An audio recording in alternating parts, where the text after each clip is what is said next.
नमस्कार, आप देख रहे हैं टोटल न्यूज। मैं हूं आपके साथ सौरभ जौहरी। हमारी खास पेशकश में आपका स्वागत है। साल 2022 में कांग्रेस से बीजेपी में शामिल होने वाले दिग्गज नेता कुलदीप बिश्नोई को बीजेपी झटके पर झटका दे रही है। पहला झटका उन्हें तब लगा जब पार्टी ने उन्हें हिसार लोकसभा सीट से टिकट नहीं दिया। उनकी जगह रणजीत चौटाला पर भरोसा जताया गया।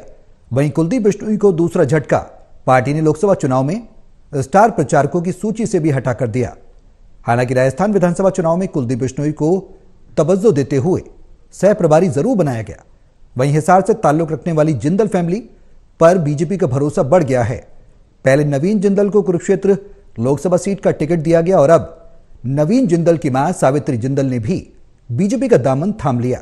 हिसार में सीएम नायब सैनी ने उन्हें पार्टी का पटका पहनाकर बीजेपी ज्वाइन करवाई।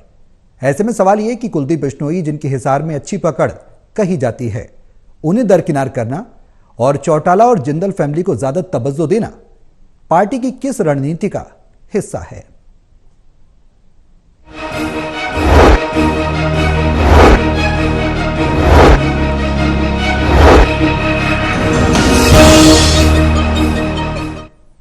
तो कुलदीप बिश्नोई को एक के बाद एक झटका पार्टी की तरफ से दिया जा रहा है। क्या मैसेज देने की कोशिश की जा रही है? रणनीति क्या है?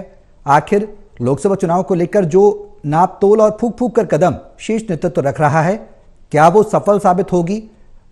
अगर जातीय समीकरणों की बात कर लें, सोशल इंजीनियरिंग की बात कर लें, क्या उन तमाम जो पैमाने हैं उन पर पार्टी के शीर्ष नेतृत्व ने मंथन किया है, अच्छे से फैसला लिया है? और जो फैसले लिए जा रहे हैं उससे यही लग रहा है कि फूक फूक कर पार्टी कदम रख रही है। तमाम सवालों के जवाब हम तलाशने की कोशिश करेंगे। हमारे सहयोगी हमारे साथ इस चर्चा में शामिल रहेंगे। हिसार से एसोसिएट एडिटर है डॉक्टर महेश कुमार, पानीपत से एसोसिएट एडिटर हैं देवेंद्र कथुरिया और वरिष्ठ पत्रकार हैं वीरेंद्र सोनी जी। आप सभी के साथ मैं चर्चा को आगे बढ़ाऊं, लेकिन उससे पहले एक रिपोर्ट दिखाते हैं। रिपोर्ट देखिए, फिर करेंगे चर्चा की शुरुआत। हिसार जिले की राजनीति में कांग्रेस पार्टी के पन्ने फिर से खाली हो गए।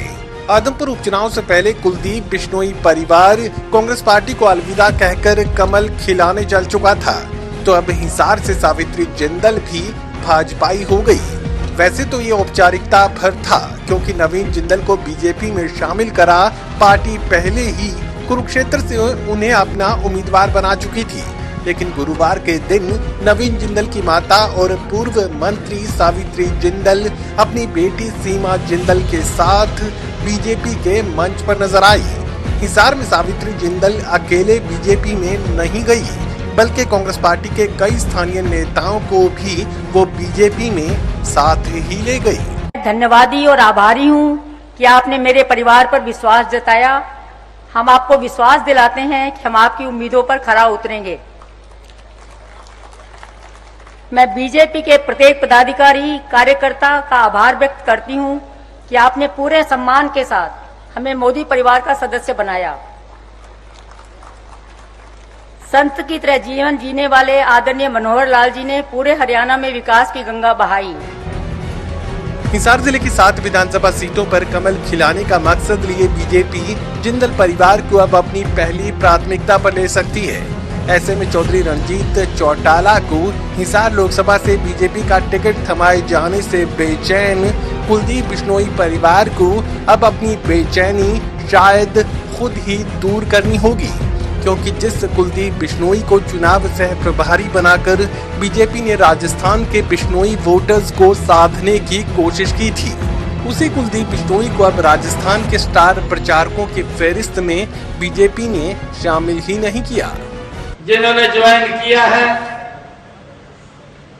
मैं भारतीय जनता पार्टी का प्रदेश अध्यक्ष होने के नाते आदरणीय सावित्री जिंदल जी, जिन्होंने अपने साथियों के साथ आज भाजपा परिवार में शामिल हुए हैं, मैं इनका भाजपा परिवार शामिल होने पर बहुत बहुत स्वागत और इनका धन्यवाद करता हूं। नायब सरकार में भव्य बिश्नोई को डिप्टी सीएम बनाए जाने का सपना बिश्नोई परिवार और उनके समर्थक संजोए हुए थे, लेकिन यहाँ भी बिश्नोई परिवार को निराशा के अलावा कुछ भी हासिल नहीं हुआ। लोकसभा चुनाव 2024 के मद्देनजर की गई संगठनात्मक नियुक्तियों में भी कुलदीप बिश्नोई को किसी राज्य में प्रभारी या सह प्रभारी की जिम्मेदारी नहीं मिली। बदले हालात में बिश्नोई परिवार तो जरूर खामोश है, लेकिन उनके समर्थक बीजेपी के इन फैसलों का मतलब समझने में लगे हैं। सहयोगी कमल के साथ doctor Mahesh Kumar, total news, Hisar bureau.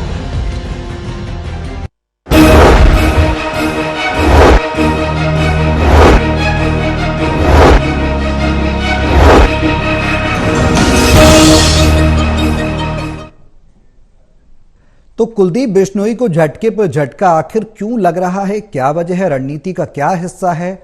और क्या सोची समझी रणनीति के तहत शीर्ष नेतृत्व काम कर रहा है? हरियाणा में खासकर एंटी इनकम्बेंसी अविश्वास को दूर करने की कोशिश की जा रही है।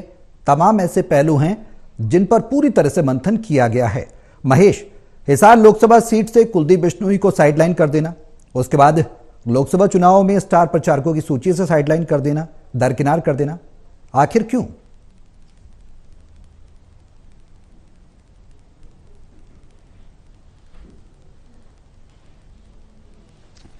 देखिए, मुझे लगता है कि हिसार की जो लोकसभा सीट है वो जाट कोटे में चली गई थी। दरअसल जाट कोटा शब्द मैं इसलिए इस्तेमाल कर रहा हूं कि दो सीटों को यहां पर इंतजार पर रखा गया था, रोहतक सीट और सोनीपत सीट। दोनों सीटों पर लंबा इंतजार पहली लिस्ट और दूसरी लिस्ट के बीच भारतीय जनता पार्टी को करना पड़ा था।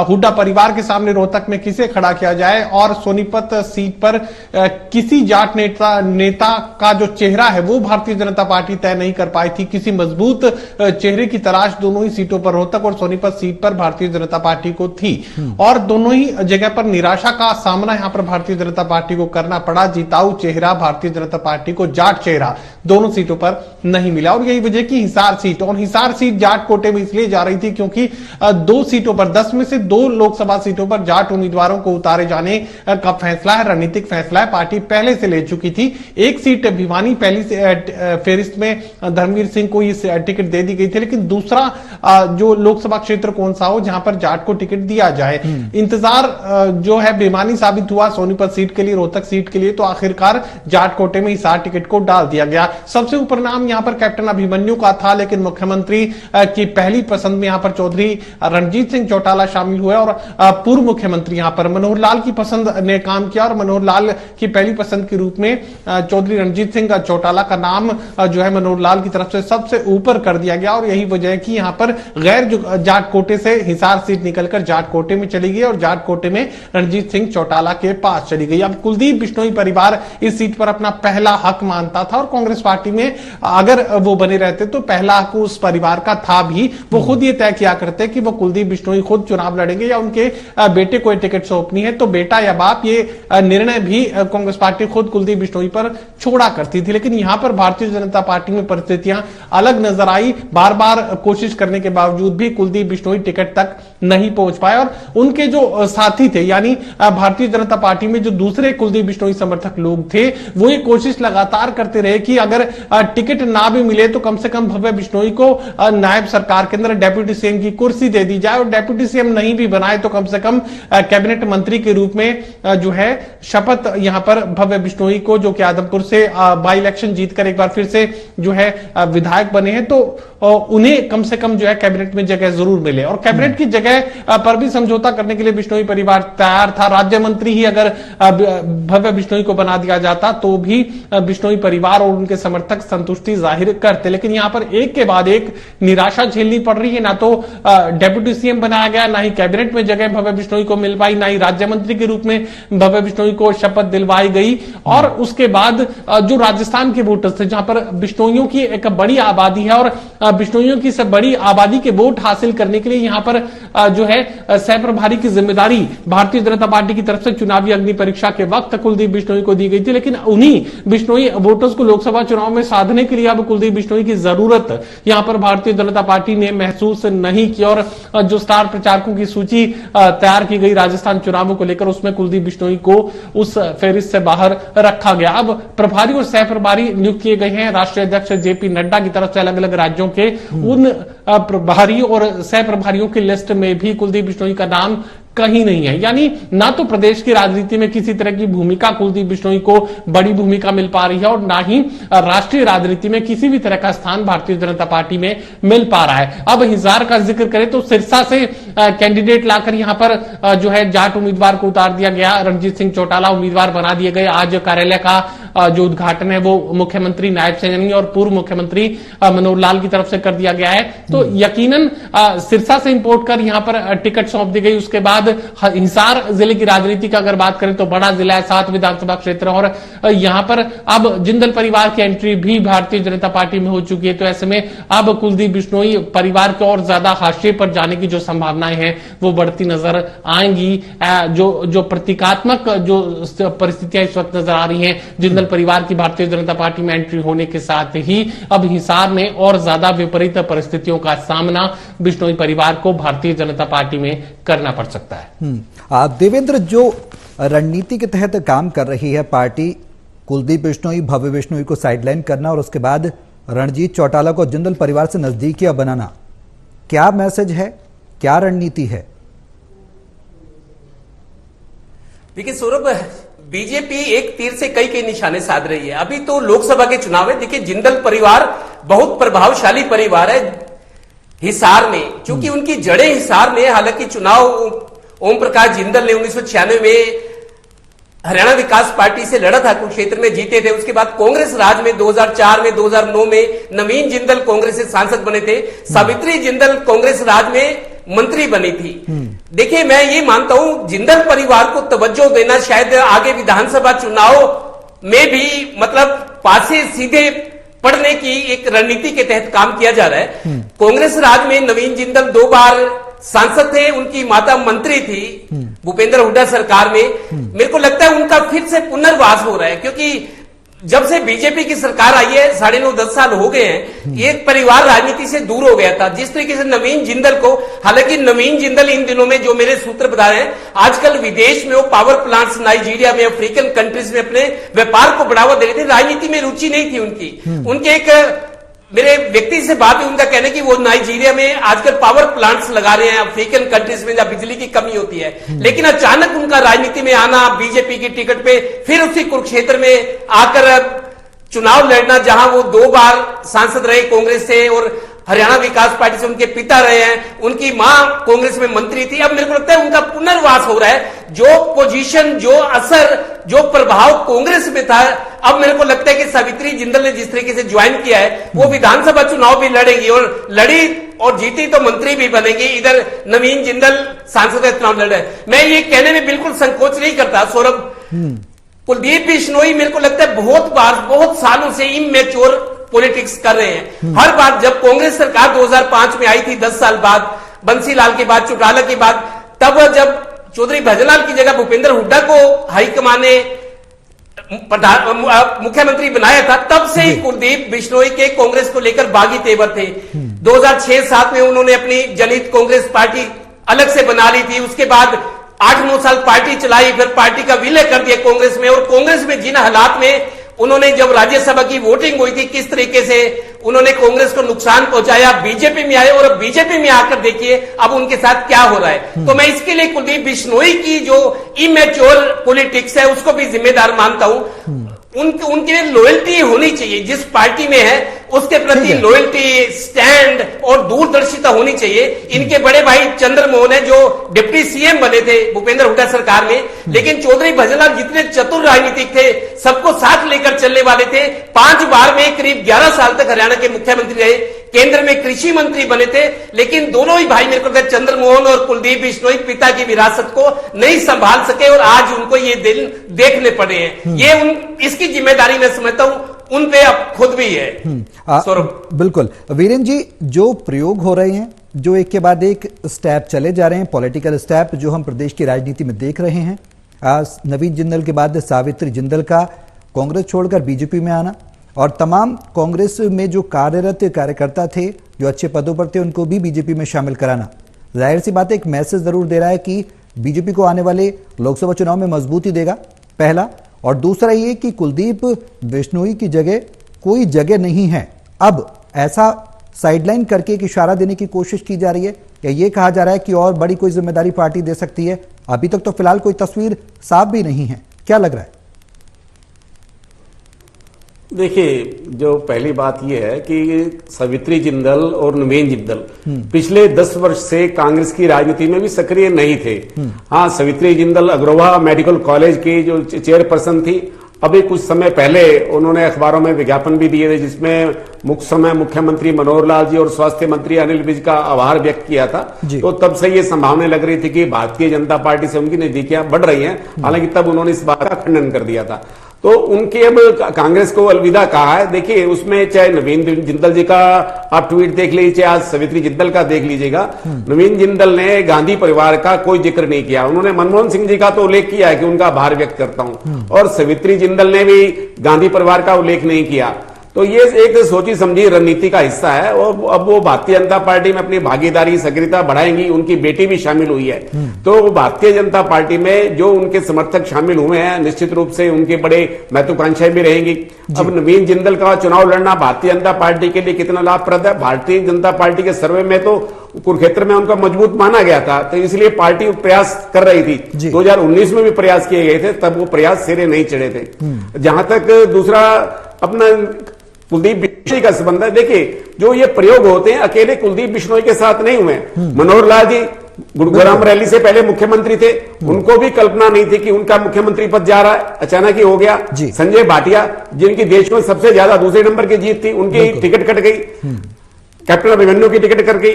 तो इसलिए भारतीय जनता पार्टी में कभी भी कुछ हो सकता है। 5 महीने पहले नायब सैनी मात्र एक सांसद थे, उनको पार्टी अध्यक्ष बना दिया गया। पार्टी अध्यक्ष से उनकी तृप्ति होगी, तो उन्होंने सपने में नहीं सोचा था कि मैं मुख्यमंत्री बन जाऊंगा। उनको रातों रात मुख्यमंत्री का पद मिल गया।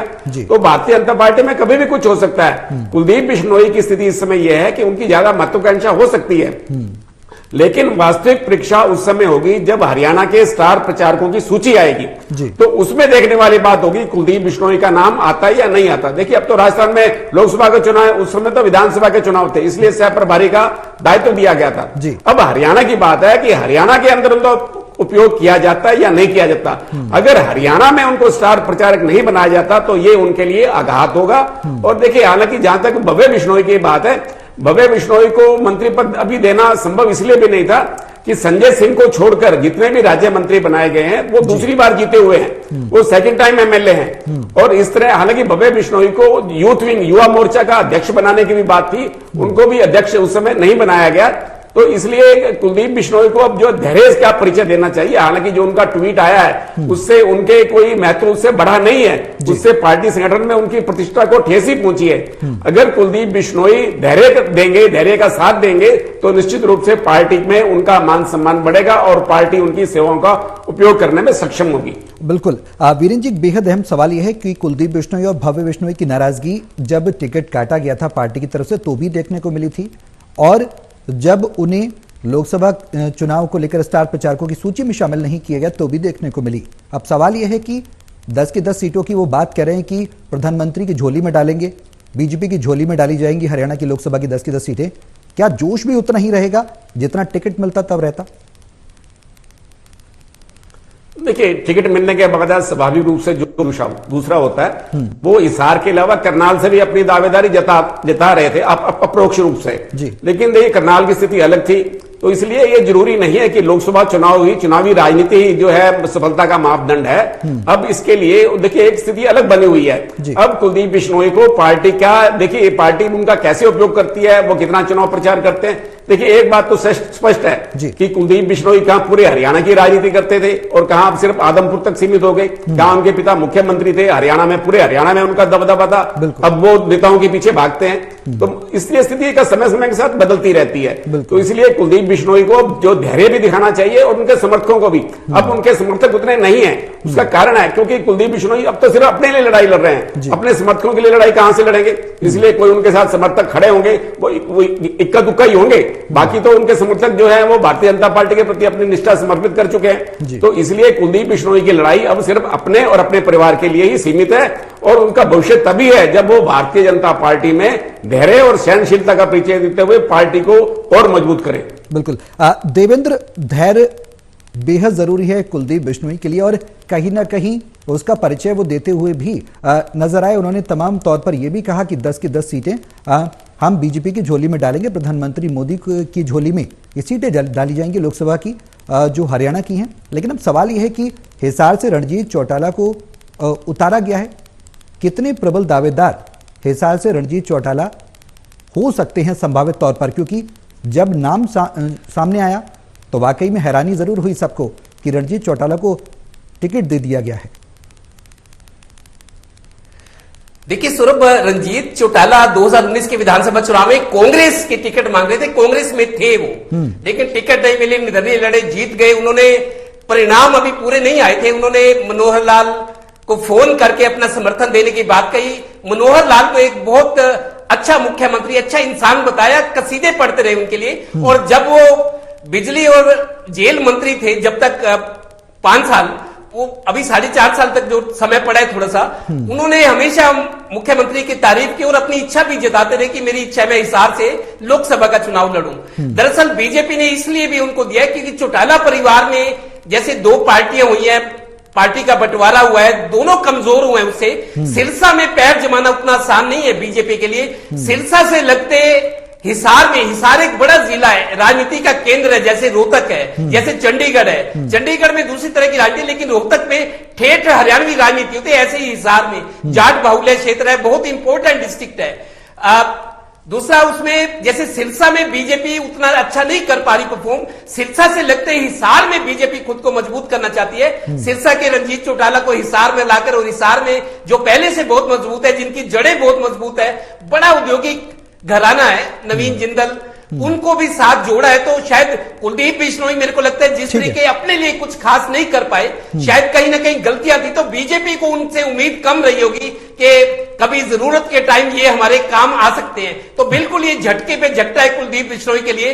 अभी कुलदीप बिश्नोई के लिए बहुत समय पड़ा है, ये नहीं कि उनकी राजनीति खत्म हो जाएगी उनमें, लेकिन मेरे को लगता है राजनीति की समझ, इम्योरिटी, और दूसरा उनके बड़े भाई जो चंद्रमोहन है वो भी मुख्य धारा से हटे हुए हैं। चौधरी भजनलाल की जो विरासत थी, एक चमकदार विरासत थी, पूरे प्रदेश के लोगों को साथ लेकर चलना, 5 बार मुख्यमंत्री बनना, 11 साल तक मुख्यमंत्री, इसी बीच केंद्र में मंत्री है ना, तो चौधरी भजनलाल की विरासत को मेरे को लगता है दोनों भाई नहीं संभाल पाए, यही इनकी विफलता है। और अभी इनके लिए रास्ते खुले नहीं है कि किस रास्ते जाए, और जिन परिस्थितियों में कांग्रेस छोड़कर बीजेपी में ज्वाइन किया कुलदीप बिश्नोई ने, शायद वहां भी उनकी अब मेरे को लगता है अगर कोई दल बदल होता भी है तो शायद मेरे को लगता है बहुत सीमित दायरा अब इनका रह गया। अब क्या करेंगे, वक्त क्या दिखाते हैं, वो सबको देखना होगा। बिल्कुल देवेंद्र जी, यही वीरेंद्र जी बता रहे हैं कि धैर्य के साथ काम करना होगा। आगे की रणनीति किस तरीके की बनेगी, जब हरियाणा में स्टार प्रचारकों की सूची जब जारी होगी तो उसका इंतजार कहीं नहीं करना होगा, क्योंकि धैर्य की राजनीति के साथ ही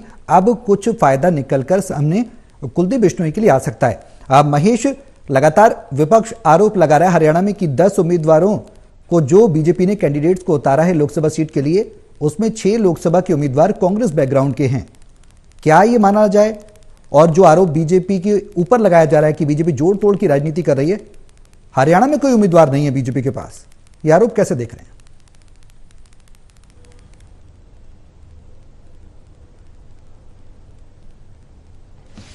देखिए 10 साल अगर हम पीछे चले जाएं तो हरियाणा प्रदेश में भारतीय जनता पार्टी हमेशा गठबंधन के सहारे ही सरकार बनाने में सक्षम हुई। इक्का दुक्का इनके विधायक जीता करते थे और वो गठबंधन में शामिल होते और सरकार बनाने का काम करते। जब भी एंटी कांग्रेस सरकार का गठन हुआ तो उसमें यहां पर भारतीय जनता पार्टी की भागीदारी देखने को मिली थी। लेकिन अब बीते 10 सालों का जिक्र करें, जब से मोदी का जो प्रभाव है भारतीय जनता पार्टी में बढ़ता हुआ नजर आया था, उसके बाद ही हरियाणा प्रदेश में भारतीय जनता पार्टी का वजूद बढ़ता हुआ नजर आया था। वरना जो नायब सिंह कैबिनेट का जिक्र मैं करूं या उससे पहले की कैबिनेट का मैं जिक्र करूं तो यहां पर 5-5, 6-6, 4-4 हजार वोटों से जो है चुनाव में 4-4, 5-5, 6-6 हजार वोट से ज्यादा किसी इनके बड़े नेता को वोट नहीं मिलते थे। तो ऐसे में अगर अनिल विज को छोड़ दे तो बड़े से बड़े नेता 6-6 हजार में निपट जाया करते थे। तो भारतीय जनता पार्टी का अपना कोई बहुत बड़ा जो वोट बैंक है वो ऐसा नहीं था, बहुत बड़ा एक लीडर बैंक हो ऐसा भी नहीं था, संगठन आरएसएस के बूते जो राजनीति है वो चलती रहा करती थी। तो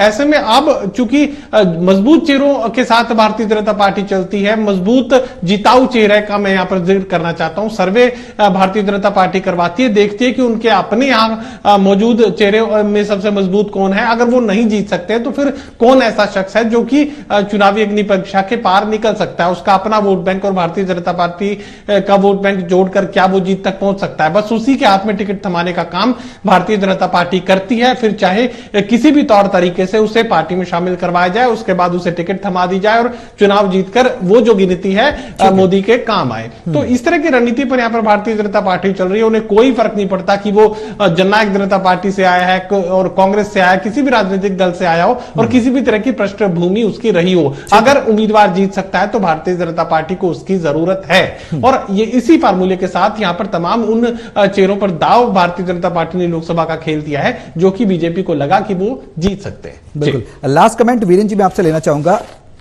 फेस बदला सीएम का, उसके बाद कैबिनेट में नए चेहरों को शामिल किया गया, राज्य मंत्री बनाया गया, लोकसभा सीटों पर उम्मीदवारों को उतारा गया। यह भी एक बड़ा प्रयोग था। क्या यह प्रयोग परफेक्ट साबित हो सकता है आने वाले समय में? संक्षेप में सर। देखिए, प्रयोग तो होते ही रहते हैं और ये प्रयोग कितने सफल होंगे ये तो जनता बताएगी। लेकिन मैं आपको एक सबसे बड़ा अपडेट ये दे दूं कि करनाल में जो उपचुनाव होना है उस पर संशय के बादल आ गए हैं। कारण ये है कि महाराष्ट्र की अकोला वेस्ट सीट है, विधानसभा सीट है, उस पर बंबई हाईकोर्ट की नागपुर जो पीठ ने उस पर चुनाव को जो है रोक लगा दी है। उसका कारण दिया है कि उसका कार्यकाल 1 वर्ष से कम पड़ा है। तो ये कहा है कि हालांकि 26 अप्रैल को वहां मतदान होना था, तो हाईकोर्ट ने यह कहा है कि 1 वर्ष से कम समय पड़ा है, तो इसलिए वहां मतदान कराने का कोई उचित नहीं है, ये पैसे की बर्बादी है। तो इसी तरह अगर देखा जाए तो हरियाणा का तो मई में चुनाव होना है, उपचुनाव होना है, करनाल का तो ये संभव ही नहीं है क्योंकि वहां पर भी जो कार्यकाल होगा वो कम पड़ा। तो इसलिए नायब सैनी जो है अब करनाल से चुनाव लड़ पाएंगे या नहीं लड़ पाएंगे, क्योंकि चुनाव योग में दोहरे मापदंड तो हो नहीं सकते, क्योंकि एक जो है अकोला वेस्ट का जो विधानसभा उपचुनाव जो है वो स्थगित हो गया और करनाल का हो जाए, क्योंकि जब महाराष्ट्र विधानसभा का कार्यकाल है वो 23 नवंबर का है, जबकि हरियाणा विधानसभा कार्यकाल तो 3 नवंबर का है। तो इसलिए करनाल विधानसभा उपचुनाव पर भी संशय के बादल आ गए। बिल्कुल। अब ऐसे में रणनीति बनाई जा रही है, क्या कुछ रणनीति होगी पार्टी की, कितना कारगर साबित होगी तो आने वाला वक्त बताएगा। फिलहाल कुलदीप बिश्नोई को झटके पे झटका जरूर लग रहा है, लेकिन अगर वो धैर्य रखते हैं तो पार्टी जरूर हरियाणा में उनके लिए कुछ ना कुछ सोचकर जरूर रखेगी, ऐसी आशा की जा सकती है। बहुत शुक्रिया आप सभी का हमारे साथ इस चर्चा में शामिल होने के लिए। और यहां पर रुक रहे हैं ब्रेक के लिए।